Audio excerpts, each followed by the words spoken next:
இது வந்து பார்த்தீங்கன்னா ட்ரிப் 3னே சொல்லலாம். ஏன் ட்ரிப் 3 அப்படின்னு பார்க்குறீங்கன்னா, லாஸ்ட் டைம் வந்து கன்னியாகுமரி போயிருந்தோம். நெக்ஸ்ட் வந்து பார்த்தீங்கன்னா, இங்கே சென்னைக்குள்ள தான் கோவளம் போயிருந்தோம். இது வந்து ட்ரிப் 3.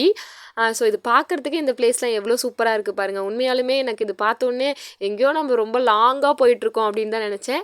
லாங் இல்லைங்க, உண்மையாலுமே அப்படியே போகிறோம் போயிட்டே பார்த்தா லாஸ்ட்டாக ஆந்திராவே வந்துட்டோம். இது ஆந்திராவில் எந்த பிளேஸ் அப்படின்னு பார்க்குறீங்களா?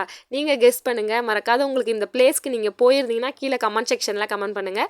நான் வீடியோவில் எண்டில் சொல்கிறேன், இல்லைனா நெக்ஸ்ட் வீடியோவில் பார்ட் 2ன்னு சொல்லிட்டு அந்த வீடியோவில் போடுறேன். உண்மையாலுமே பாருங்களேன், இந்த தண்ணி வந்துட்டு மூவ் ஆகிட்டு இருக்கிற தண்ணி தான்.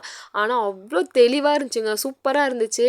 அவ்வளோ மீன், ஃபுல்லாக மீன், சின்ன சின்னதாக மீன் நிறையா இருந்துச்சு. நான் இந்த வீடியோவில் தெரியல, பட் நேரில் வந்து அவ்வளோ மீன் இருந்ததுங்க. நல்லபடியாக நாங்கள் எங்கள் மாமா அவங்க ஃப்ரெண்ட் ஃபேமிலி தான் போயிருந்தோம். சூப்பராக இருந்துச்சு.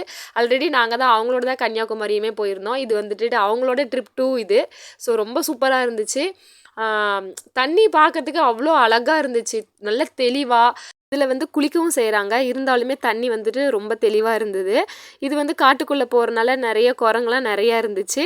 நெக்ஸ்ட் வீடியோ கண்டினியூஸாக மறக்காத பாருங்கள். நெக்ஸ்ட் இந்த பிளேஸ் எங்கன்னு மறக்காத கமெண்ட் செக்ஷனில் கமெண்ட் பண்ணுங்கள்.